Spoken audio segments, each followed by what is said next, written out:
welcome to everyone who's logged in for today's session from the Commonwealth Tribute to Life project. This is the second webinar in the series, and it's entitled Starting a Sustainable Transplant Program. And we've got two excellent speakers for you today. The first, it's my pleasure to introduce Dr.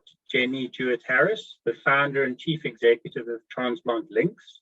Jenny set up Transplant Links, a UK-registered charity, in 2007 with the goal of supporting the sustainable development of ethical kidney transplant programs worldwide through the transfer of skills. This has been going on for 15 years and has supported countries throughout the Commonwealth in the development of transplant programs. And that's thanks to a dedication of a multidisciplinary team of NHS volunteers, together with a team of trustees and a small management team. And we're going to hear more from Dr. Jenny. Thank you very much. Thank you, David, and thank you to Dale and the Tribute to Life team for inviting me to speak here today with Margaret O'Shea. I'm just going to share my screen. And Dave, can you nod if you can see it okay? Great, okay, so I'm delighted to be here today and thank you again for inviting me.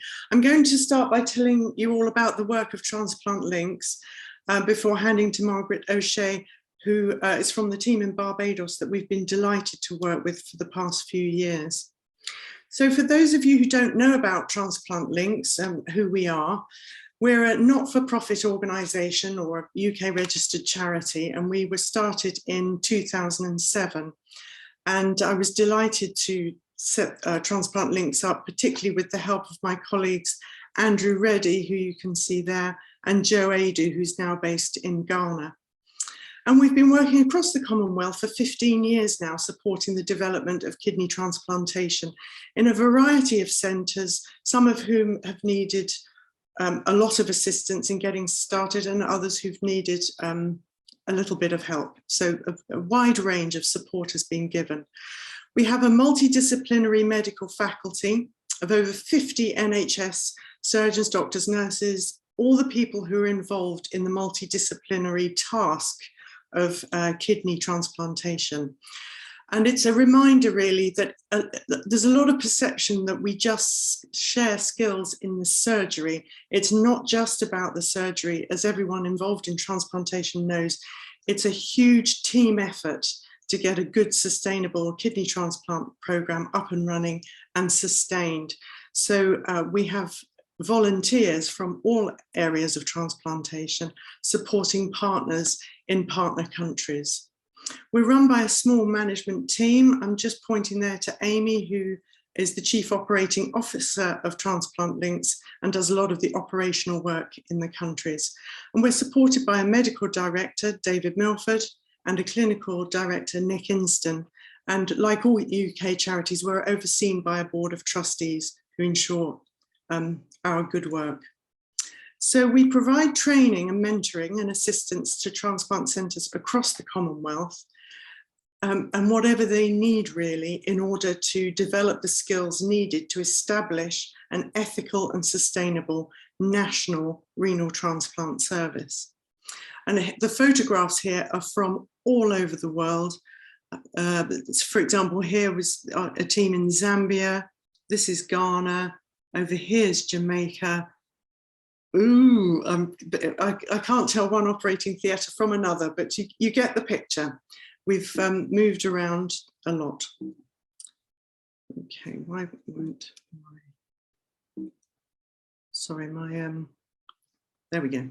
So establishing kidney transplantation is a wonderful thing to do because it provides, without doubt, a longer and better quality of life for patients who are eligible for it, who have kidney failure.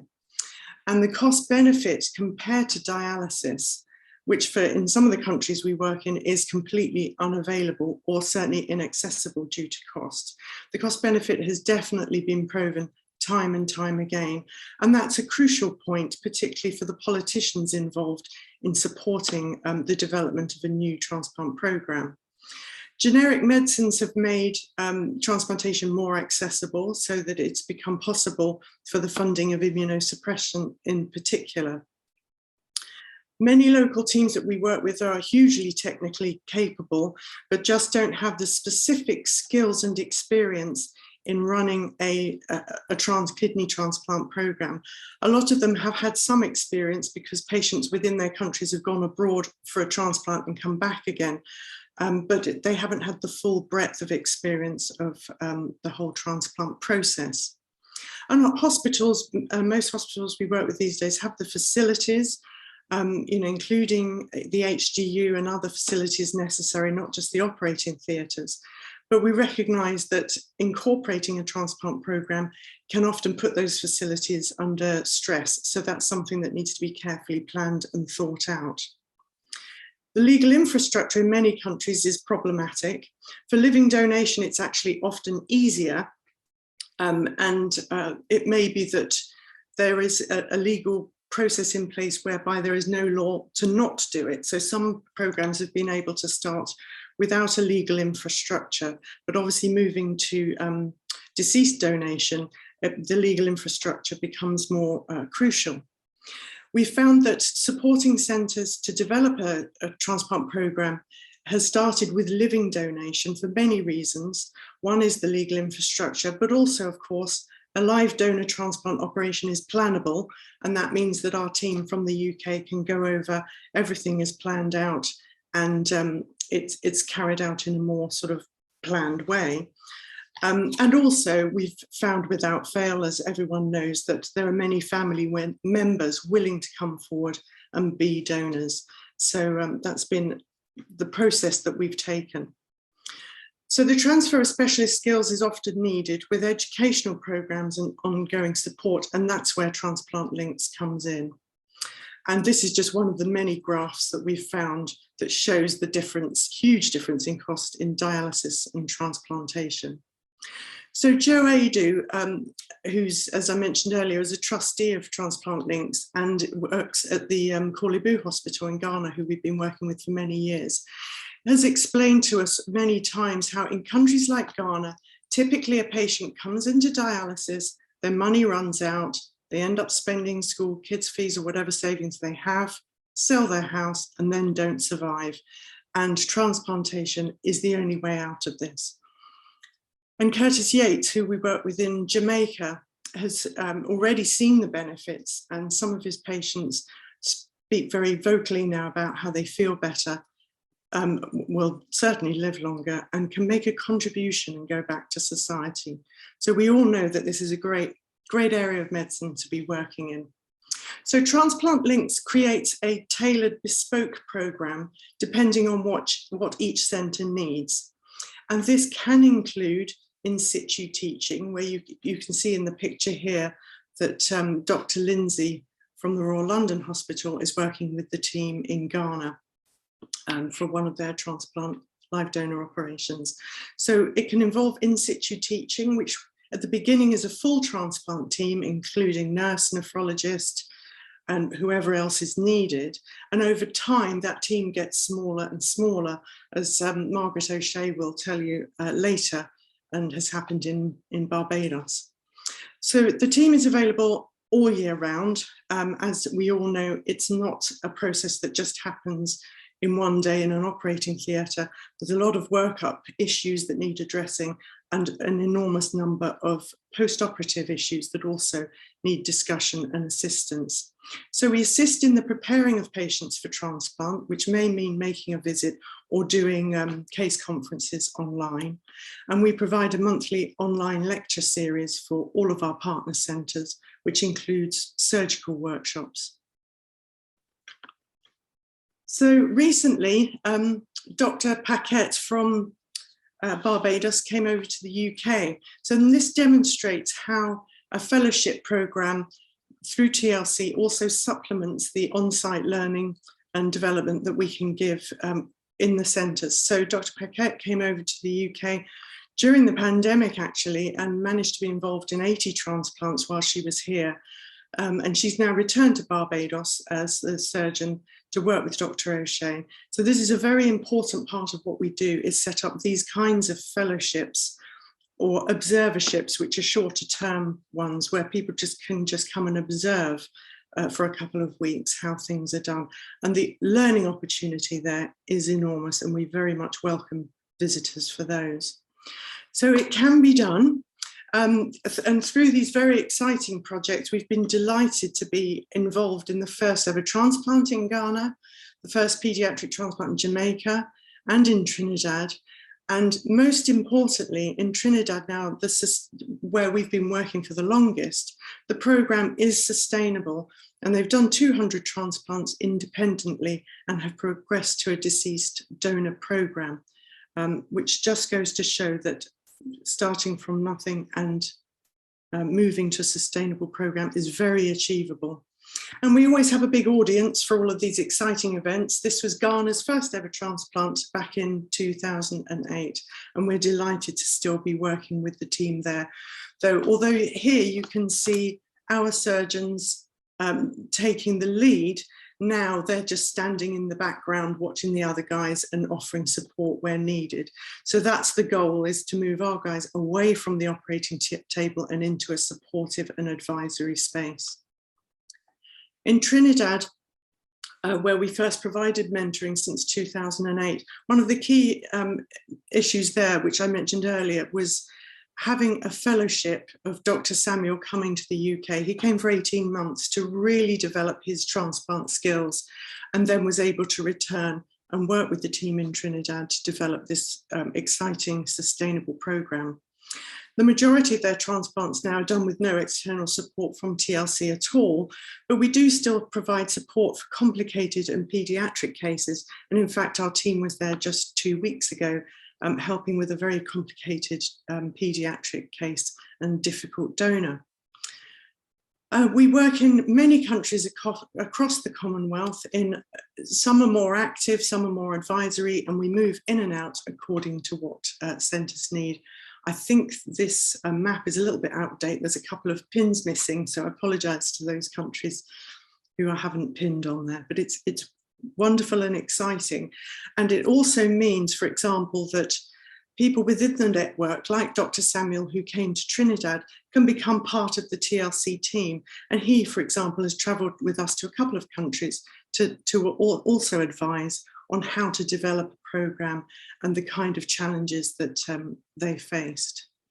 Our clinical outcomes have been comparable to those that you would see anywhere in the world. And we ensure that we collect data and review the data, and all our donors have made uneventful recoveries, thank goodness. And this is from a publication of our first 10 years experience in Kidney International. So as I mentioned earlier, it's definitely the multidisciplinary team approach, and a huge number of people are involved: medical, nursing, surgical, and so on. There also is an important role played by social workers, psychologists, and all the other facilities around, particularly radiology, histology, pathology, and so on. And as Dr. O'Shea will tell you, there's a need for an ethics review process in each country, which varies from one country to the next. And the people involved in that also need to be brought on board as early as possible and involved in the programme. The team that you can see there is the team that we were last in Ghana with. And most importantly, in all that long list of people, is the voice of the patient.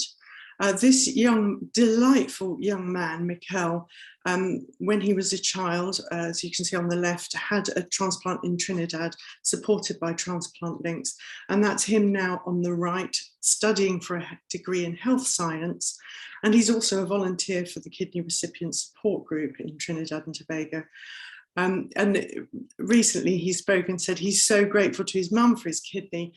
And when he left her recently, going back to university, he said, "I always have a piece of you with me," which was a fun thing. And he's just a wonderful example of someone who's been given a chance at a normal life through this whole partnership process. So lessons from, well, actually, it's next week, we will be 15 years old, so it's a 15-year experience, is that government and political support is crucial right at the very beginning and continuing all the way through. And this is often a lot of hard work because governments and health ministers and so on change. So there's often a lot of work to be done to maintain the interest in that relationship, and also to help ministers to understand the concept and the difficulties involved in transplantation, because it is such a complicated area of medicine, but so worthwhile. And governments have no difficulty in getting that once they see the number of patients on dialysis building up and nowhere for them to go. Starting with a long-term strategic plan has been absolutely crucial, and identifying the leaders early on who will lead each part of the team and help to bring everyone on board again is crucial. And yeah, it needs to be done from the outset. The importance of the multidisciplinary team can't be stressed enough.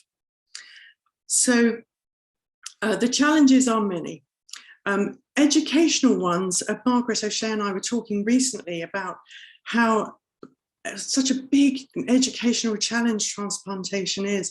We've noticed that everywhere, including in the UK, where transplantation has been around for a long time. A lot of people still don't know that they have 2 kidneys, still don't know that they could live perfectly well with just one. And so there's a lot of work to be done, not just with the medical profession, but also with the general public, as well as with all the politicians and other people who are involved in delivering a healthcare service.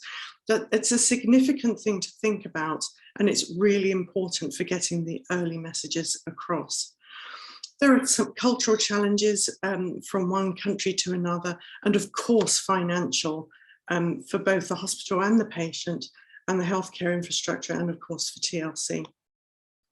Ethical issues need to be addressed early on, and that's something that we heartily support and have given a lot of advice in the development of the ethical process. And the hospital management obviously have to be involved early on and need to plan it in. At the beginning, it feels like a very special thing and a very exciting thing, and lots of resources are put behind the first couple of transplants, but then it needs to be planned in, and that bit is actually usually the hardest. The first transplants are usually the easiest, but it's keeping it going that really takes a lot of work and dedication.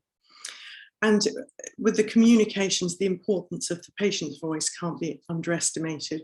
When we were in Jamaica, and a patient got up and spoke to the health minister, her voice talking about her experience as a patient and the fact that she could go back to being a teacher and contributing to society said more than any of us in the medical profession could have said. So the political support, as I mentioned earlier, is crucial. So without further ado, I'm delighted to welcome Margaret O'Shea, who we've been so pleased to team up with her and the rest of the team in Bridgetown at the Queen Elizabeth Hospital since 2015. They have been so fantastic to work with. From the early stages, sought the political and managerial support needed. Margaret's experience from previous posts in transplantation was extremely helpful in developing the multidisciplinary team and demonstrating the leadership and teamwork that's needed to push a program like this forward. And in particular, I would say that the Barbados team have been amazing at maintaining the momentum. So each time we visit, there's the next set of patients to review, and just keeping that pressure up on everyone is so crucial in order to move through towards sustainability. And the long-term planning aspect of that is absolutely vital. So thank you again to Tribute to Life team. And I couldn't possibly put a big enough slide up to thank everyone who's made all this work possible. And I'm delighted now to hand over to Margaret.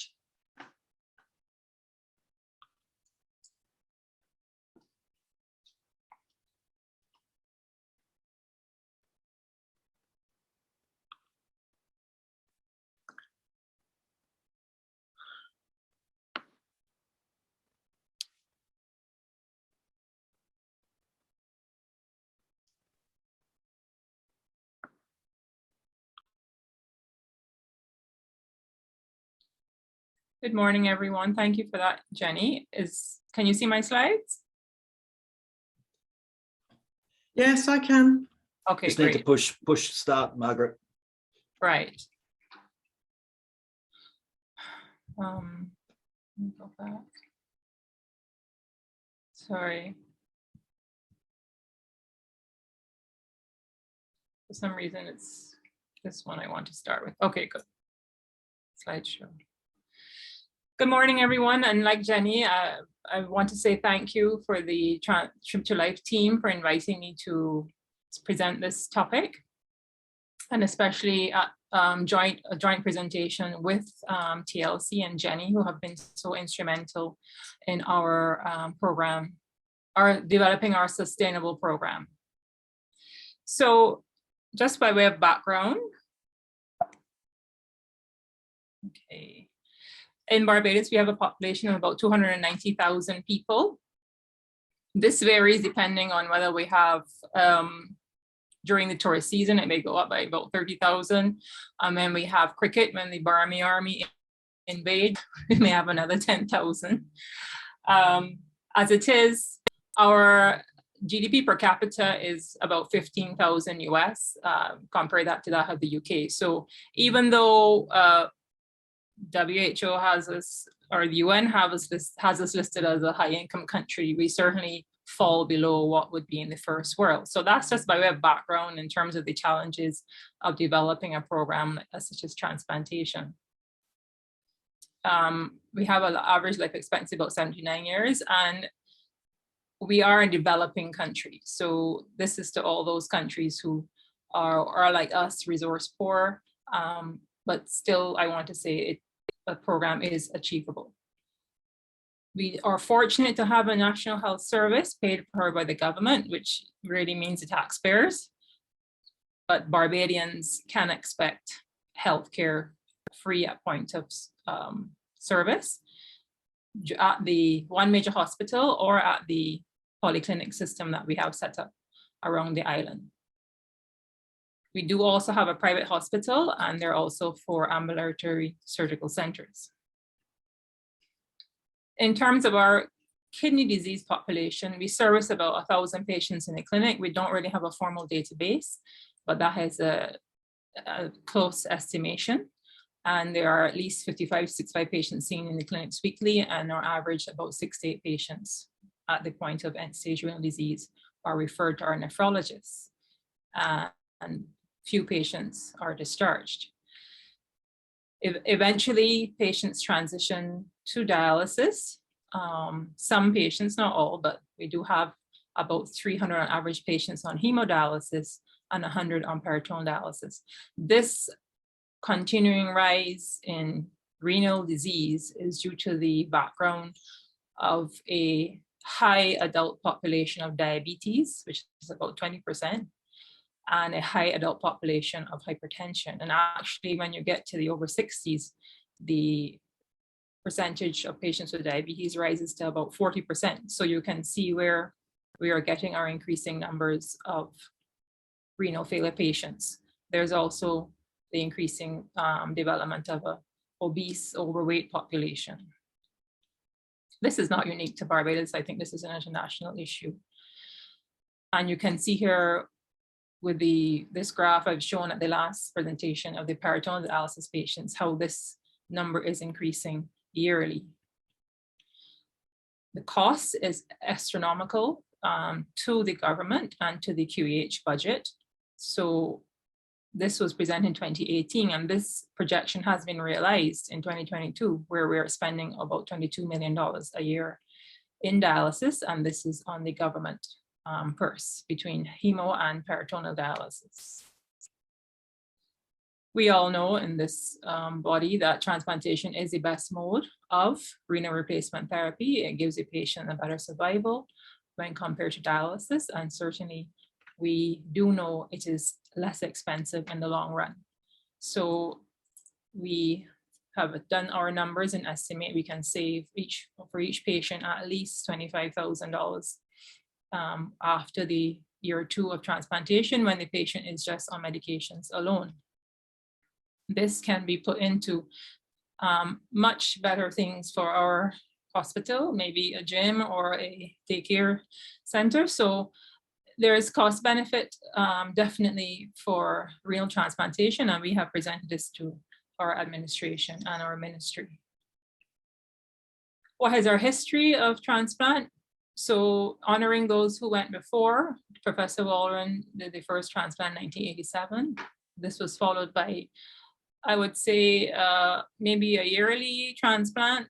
And then the program went into an abeyance for various reasons.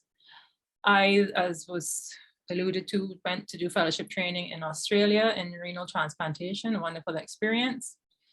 And I came back full of energy, and we did again 3. But again, the program went into abeyance for a number of reasons. All of those were living donors, and I'm pleased to say they're all alive. We do have one living as long as 21 years. At that time, we had a small team, a core team. It was myself, the surgeon, a nephrologist, and a part-time coordinator who was really working as the AKU, that is the artificial kidney unit nurse. Just by way of background to show you, as Jenny mentioned, the multidisciplinary approach and the work that goes into getting a transplant ready. We have to rule out so many things: malignancy, heart disease, pulmonary problems, dementia, commitment to the drugs. We have to, for the donor, make sure that they have no chronic illnesses, that it requires an intensive workup when a person is identified. So we have all of these reviews that have to occur, starting with a nephrologist, surgery, anesthesia, psychologists, and then the multitude of blood investigations that are to be done. And fortunately, this is all paid for by the government. Then we have all the imaging that has to be done in order to work these patients up. So I think recognizing when we were in our abeyance and not trying to give up, we realized that this was a multidisciplinary team effort and we would need support more than just the core team. And it was just by, I don't know, I wouldn't know if it's luck, but I guess the God was smiling, and we found out about Transplant Links charity. And as Jenny mentioned, we look on their website. I took this straight off their website. Their vision is to help patients come off of dialysis to have a chance of a life free of dialysis, and to have a longer life, happier life. And that their mandate was to set up a sustainable program in the country. So again, we've had the surgeon teams in the past, you know, it happens in low resource countries where people come into a surgery and then leave. But that is not what we wanted to develop. We wanted something sustainable that we could then continue on our own, given our interest in our population, and something that then we could manage on our own and then tailor it to our population. So the reach out to Transplant Links, I think, was one of the best decisions we ever made as far as our program.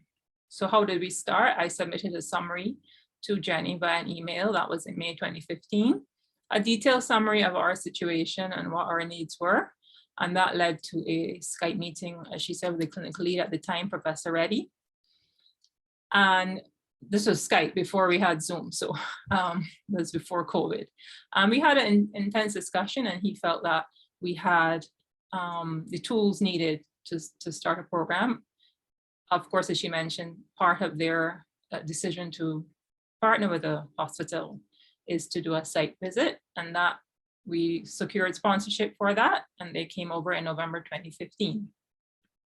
At that site meeting, it was very important to meet all the players in transplantation. As you can see, there's a long list from the Director of Nursing Medical Services, Surgery, Peds, Pediatrics, Medicine, Anesthesia, the Transplant Coordinator, the lab, the ICUs, the operating theater, the pharmacists, radiology, and we also did have a meeting with the Ministry of Health. So a long tour of the hospital and the various departments that would be involved in doing a successful transplant.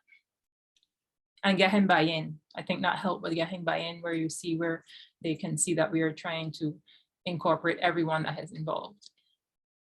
At that meeting, we then sat down with a few potential pairs and we discussed them with the visiting team, Jenny and Andrew, and I believe it was Dr. Milford, the pediatric transplant nephrologist at that time, and one of the nurses. We presented summaries, and this is something we have continued to do. We always prepare the summaries for the patients and any imaging. So this is just a snapshot of summaries that are prepared by nephrologists and emailed to the team. So we still do have MDTs before proceeding to transplant. And then we will also send imaging. This is some of the imaging we get from our radiologists to highlight any problems with the, or any expected issues with the surgeries. And I would say the summaries will involve all blood work, tissue typing, etc. So after a year of planning, 1 million emails, and some MDTs, we decided on 2 pairs. We had to get the doctors registered. That has also a long process at times with the medical council. All paperwork has to be submitted and signed off by our medical council chair. And then also an MOU had to be signed between TLC and the hospital, acknowledging that this was charity work. They were not coming here to work. And also that any fees for registration and so on would be offset by the hospital. And this was agreed upon.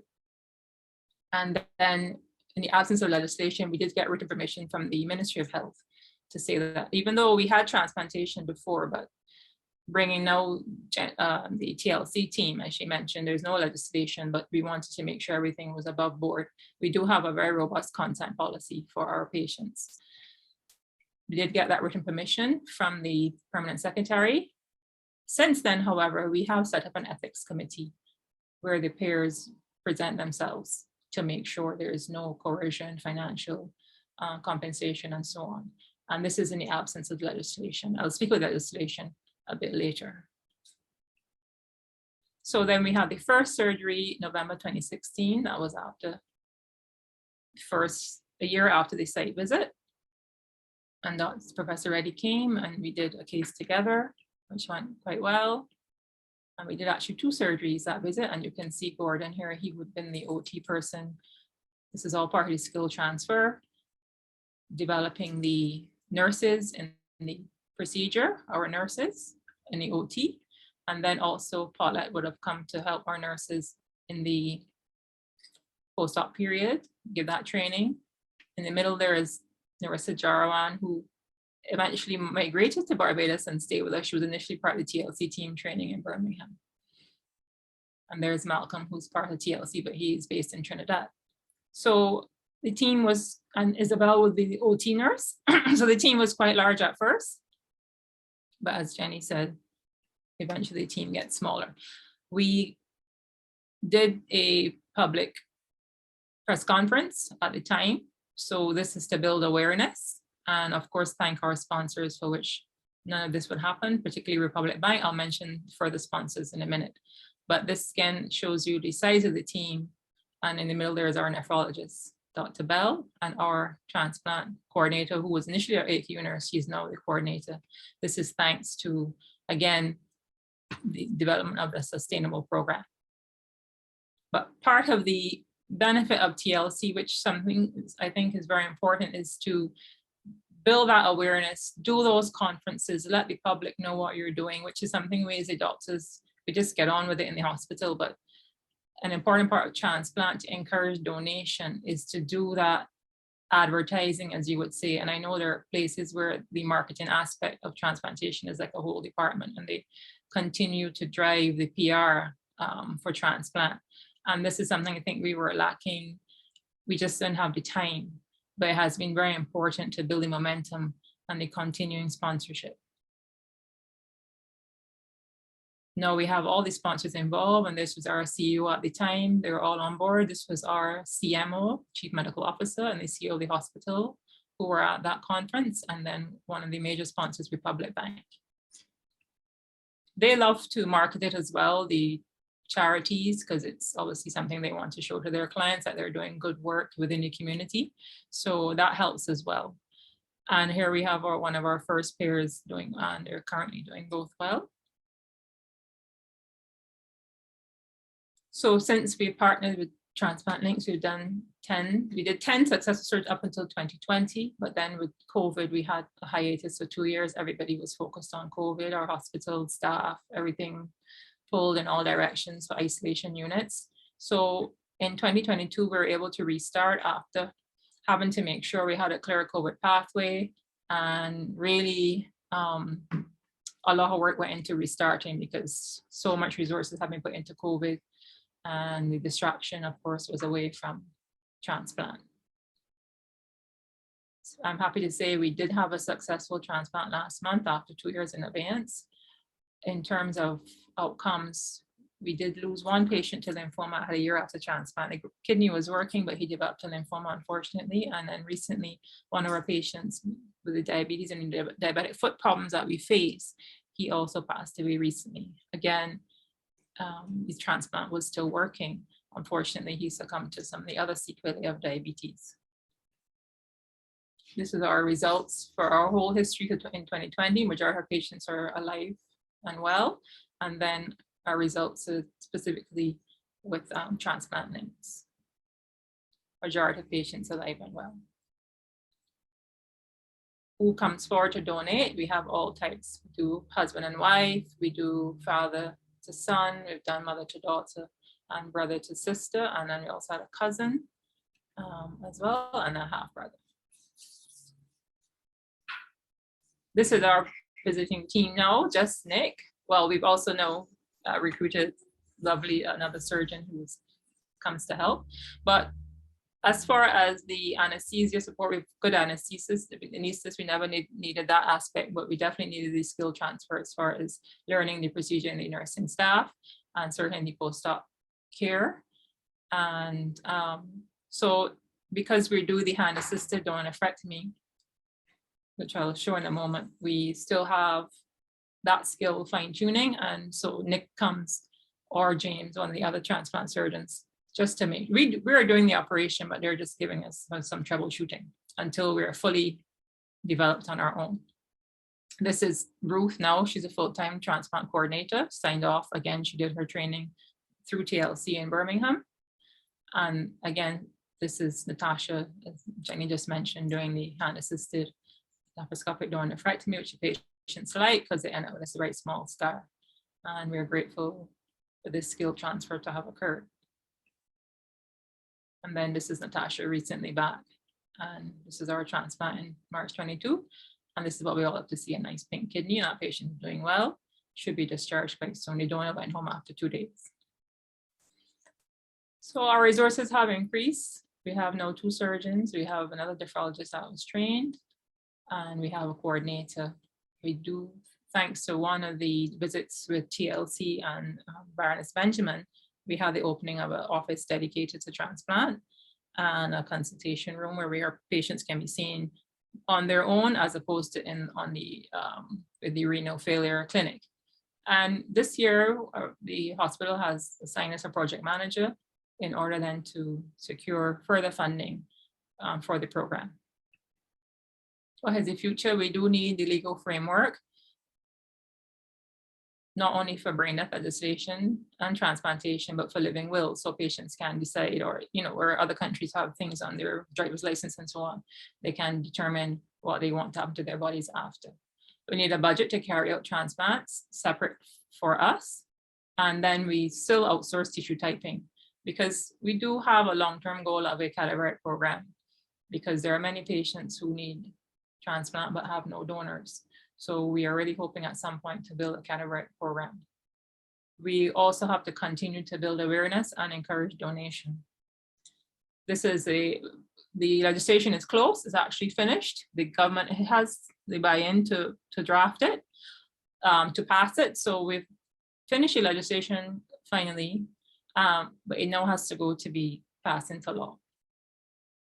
We have to continue to build awareness.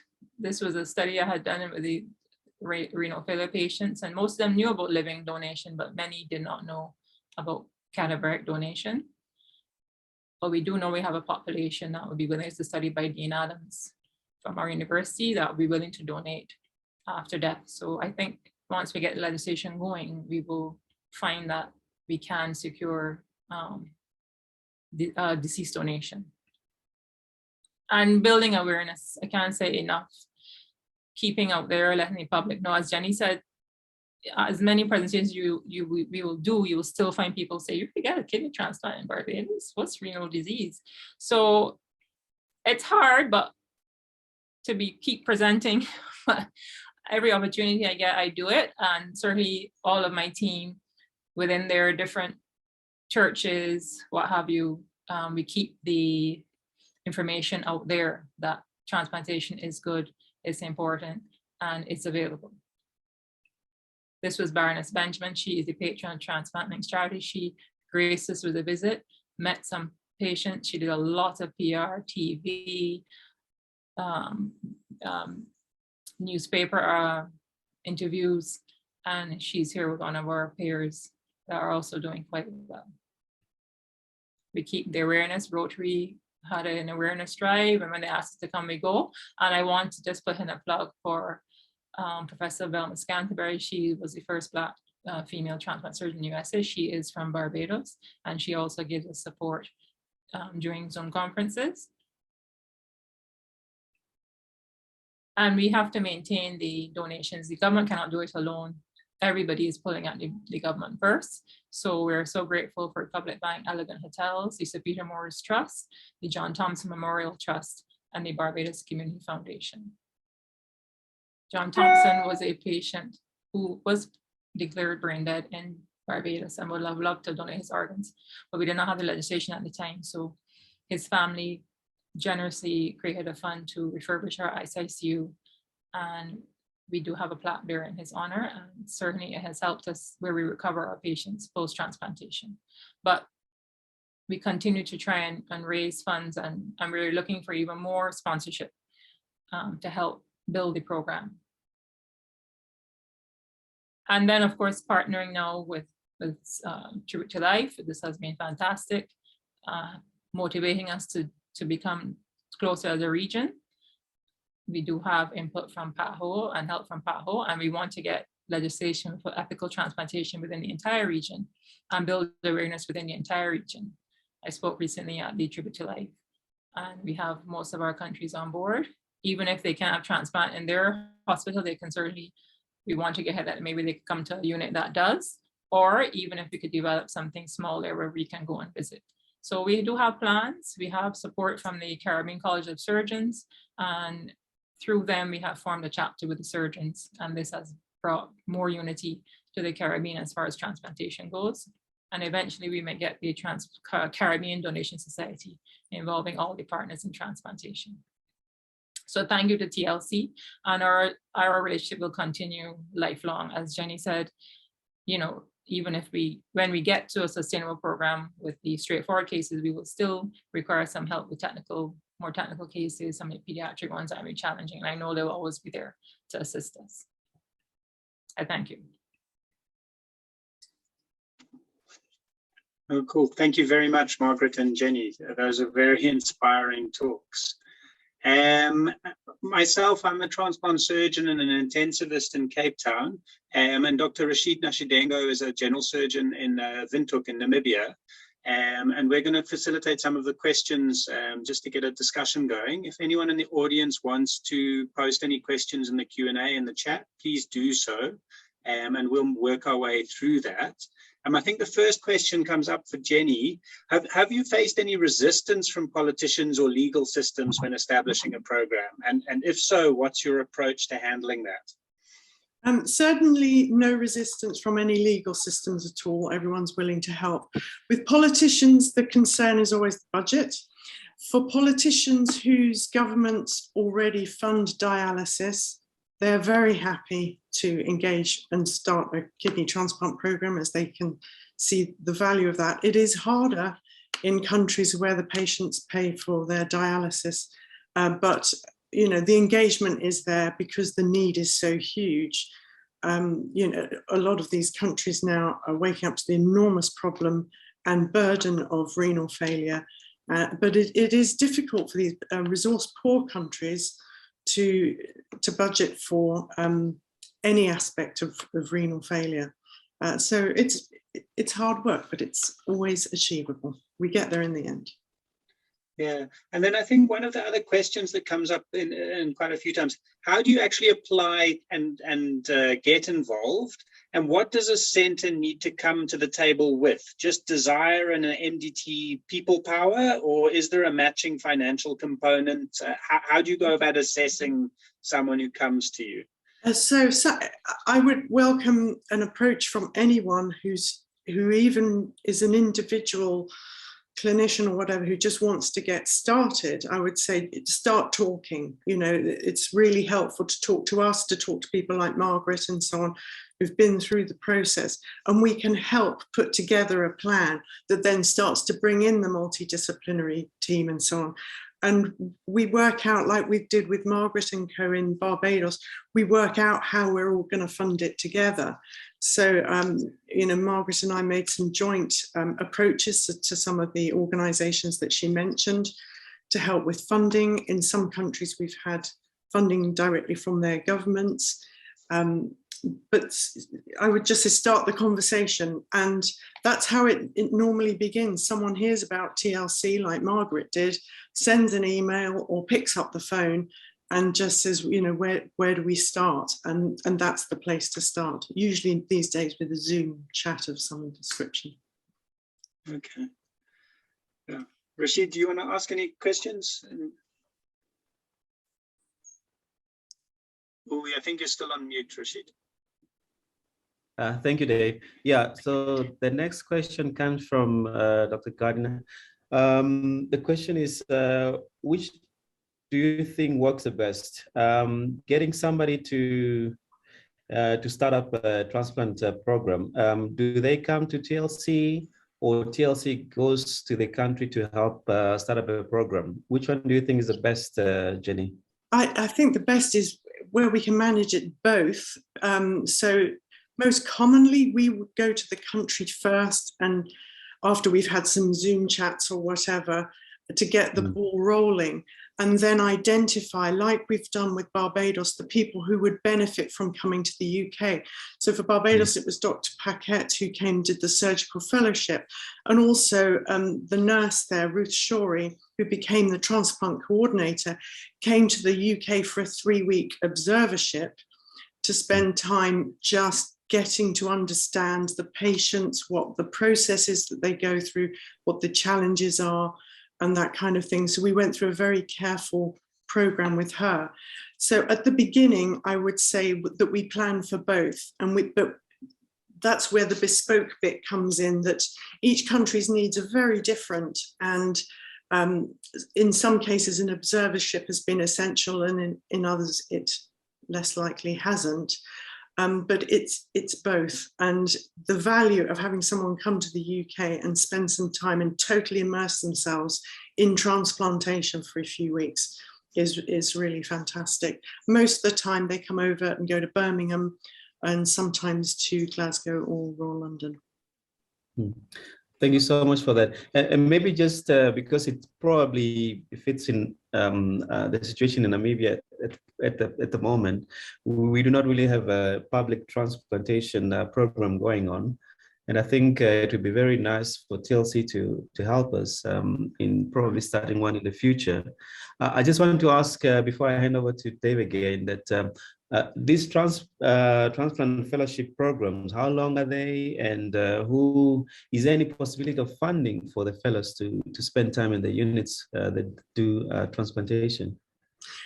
So the model varies as to what we can achieve. So if there is a role available in the UK and nobody else to fill it, we have sometimes been able to get the funding here for that person to take up a position in the UK and then return to their country. In other situations, the local government that the person is from have funded it. So we just push through and try whichever is going to work quickest. Like with all things, it's got harder, and COVID has made it even harder, but we find a way through. And we'd be delighted to work with you in Namibia. Thank you so much. Thank you. Over to you, Dave. Margaret, I find it very interesting. So there's some questions related to Barbados and the passing of the legislation. It's very interesting because historically, sort of other countries started with deceased donation and then moved into living, taking on a larger and larger role. And I really feel in the African setting and elsewhere around the world that starting with living related, and as Dr. Jenny pointed out, the financial pressure comes from the dialysis patients who are kept alive and can have a long voice, rather than the patients with other organ failures who aren't able to shout for loud enough and long enough. So it's very interesting that it's evolved that way. One of the major rate limiting steps is the tissue typing. And I don't know if you want to go into a little bit more detail around that and how to develop that infrastructure or set it up, because with deceased donation, you're going to have a quick turnaround time with that aspect as well. Yeah, I think that not having that and not having the legislation, I don't know why the legislation, because speaking to people who have gone before, it has been applied for 4 years. I think it just has to be maybe some minister. I don't know why some laws are passed and some are not. I mean, it wasn't proposed. Maybe the people at the time didn't think the population would have accepted it. I'm not sure. So that without that, we're only able to do living donation, and the tissue typing currently has to be outsourced, and it takes about 2 weeks to come back. But one of the silver linings of COVID is that they set up a huge lab to do the COVID testing, and this lab was staffed very heavily, and also with PCR machines and so on, and they have a flow cytometer. So conversations about doing local tissue typing now are a lot further along and possible. So we are just actually reaching out to Professor Briggs, who also is with TLC, to start some workshops in order to get a lab going in Barbados so that we can do in-house tissue typing in Barbados within hopefully a year or two. And then with the legislation, hopefully to get a deceased donor program. Yes, I think I agree with you in terms of the donor, the stakes are not as high and there's a lot less stress on you because the patient is already deceased. And we will definitely hopefully get more for those patients who have no donors. Either they don't want to come forward or maybe they have diabetes and they're not candidates, because we do have a high diabetic population. So that is the next push. But we did, I obviously painted how things are going, but you can imagine, as all of us who work in resource poor settings, the stresses, even up to the last one, we were having problems with tacrolimus machine. Sometimes there is unavailability of drugs. So we want to get the living donor program so fine-tuned and entrenched, because we do have the time to plan that when it comes to deceased donation, these things are not an issue in terms of making sure you have the proper drugs and the testing and so on going on. So it has given us the ability to get our labs on board, because working in a national health hospital, you feel like you're outing fires every day. So it's not without its challenges. So I think at some point though, where there is a will, we will get a deceased program going. And then with the partnership with the Caribbean, because Guyana has passed their law, Trinidad has legislation, we may get some kind of organ sharing within the Caribbean at some point, which should be fantastic. That'll be good to have a bigger waiting list for the better allocation for the long-term outcomes. There's definite benefit to doing that, especially when you're a small center. Yes. And one of the questions is, I can't imagine being the only person in my country able to do a particular procedure. I'd be quite anxious about that with an unanticipated complication. How do you deal with that? And that's so interesting, because I did the fellowship in Australia, and I had all these I never had, some problems. And then I come back to our thank God. We had the backup of Nick, who's very experienced in transplant surgery, but I've seen some complications with clots and we had we knew the ureter, some double ureters and some weird anatomy. So, and it was good to have that person who had the experience with me, but I think I've experienced everything. And there's not to say I know with Natasha here as well, which is fantastic, but we have had everything in terms of that could go wrong. But thankfully, with some quick maneuvering things, we did a surgical workshop with TLC, and you can see their shared experiences around the world with these kind of unusual outcomes. But I would say in Barbados, I'm also happy to have, you know, good surgeons in terms of, because even the first one I did before we paired to TLC, we had a vascular surgeon on board, we have urologists on board, but having that kind of sort of pulling from different teams really wasn't working. And it's nice to be able to just have one team, the surgeon who can, you know, the team that can do the taking out and putting in all together, because we can then speak to each other easily instead of pulling from 3 different departments. So, but I do have people around me, so I wasn't that nervous. And then especially when we had those bad outcomes, having Nick there. So we're still going to continue with having that backup support, and the TLC team is extremely willing to come for some of the whole sunshine and be here for us. So it was daunting, but you know, you have to be brave. As they say, fortune favors the brave. So you have to be brave, but still prepare for the worst case scenarios. I think that's important. And I think that's one of the benefits of working with TLC. Whenever we discuss cases, it's always what if, what if, what if.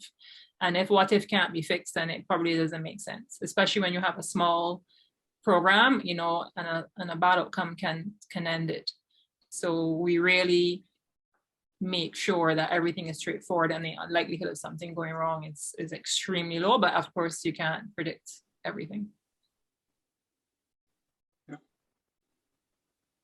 Yeah. Rashid, do you want to ask again? Yeah, there's been comments about importance of multidisciplinary teams and the important work from the TLC, which is very commendable. The next question is probably directed to both.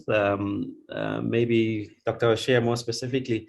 The question says, do the pairs, I assume the donor and the recipient, do they present themselves in person to the ethics committee? And who supports the patients through the process from initial assessment throughout to ethical approval to transplant? I think maybe Dr. O'Shea can address that.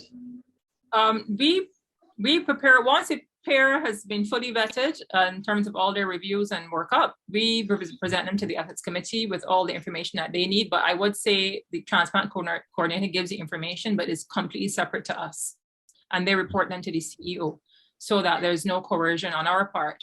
So once we prepare the documents that the committee needs in terms of the background for the patients, and then we let them speak of their own free will to the ethics committee. And then that report is given back to the CEO, and then it comes back to us. Ruth Shorey, who was fully appointed as a coordinator, she is the one that takes them through from beginning to end. Of course, we are the specialists and we see, but in terms of that step-by-step process and making sure they meet their appointments and appointments are scheduled, it's the transplant coordination. Our role is extremely important. Thank you so much for that. I think there's another question probably related to that from Akila. How do you promote ethical donation? Ethical donation? Well, in terms of promoting, we encourage donation, and we always we're very stressed, you know, there's nothing financial, no coercion. People have to give freely, and it's something that they want to do to help their loved ones. So that is part of the ethics committee's remit. And then we kind of, when we first see them, if we're feeling anything weird, like why is this person coming forward? But they all get a psychological review anyway. But you know, we have sometimes saying, well, this just doesn't make sense. Why is this friend turning up? You know, so at that point we will raise some red flags, but certainly we will let the ethics committee make the final decision. Okay, so there's no prerequisite for it to be a relative. It can be a friend who donates. It can be a friend, yeah. No. So South Africa is quite interesting. We allow relatives to donate up to first degree, And then if it's anything beyond that, it has to actually be approved by a Minister of Health. So there's an extra layer of checks if it's a relationship a little bit further than that. But each country puts in their own safeguards for the ethical practice. And you do need to keep your eyes wide open. Understood.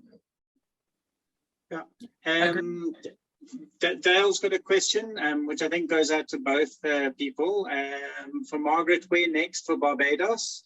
And then to Jenny, where next for TLC over the next 5 years?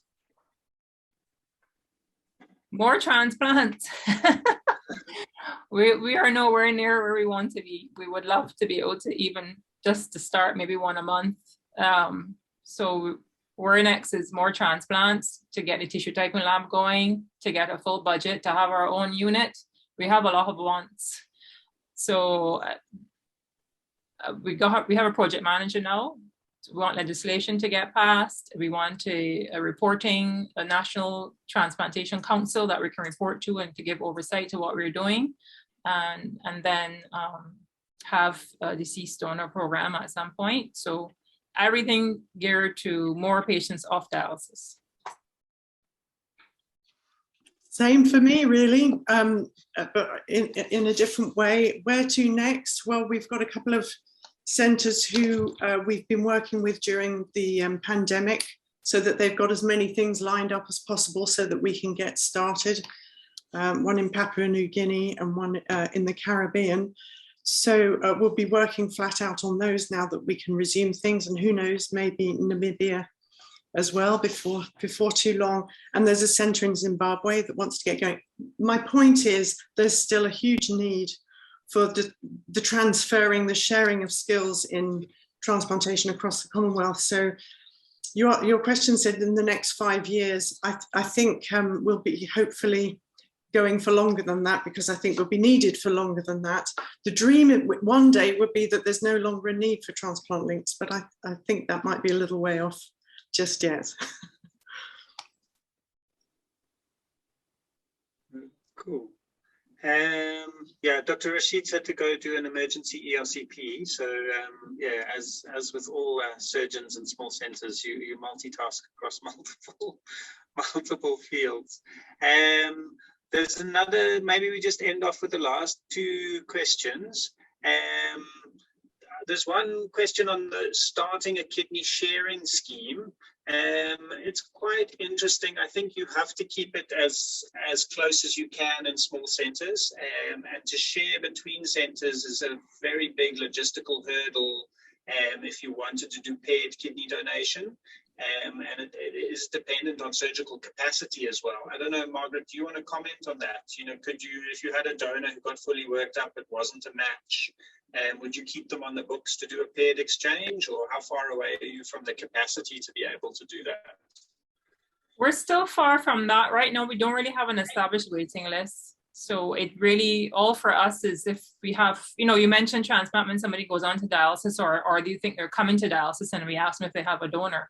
So we don't really have a waiting list per se, but paired exchange is something I think is possible, because we've had some patients that, well, they had a negative cross matches, but they possibly may have gone to someone else. But we're a bit away from that at this point in time, because we still need to set up our wait list and have everybody tight so we will know who was what, and then maybe we can get that going within the Caribbean at least. Yeah. No, cool. And I think we've made it through all the questions and our time is up. It's left up to me to say thank you to our speakers for really excellent talks and inspiring and a very good Q&A session. So thank you very much. Please do tune into the subsequent webinars. They're available on the Commonwealth Tribute to Life website. And we're really covering a lot of topics relative to transplantation. But thanks again to Margaret and Jenny for your great work, and really building it up from nothing is no small achievement. Well done. Thank you. Thank you. Thank you. Keep well, everyone. Bye.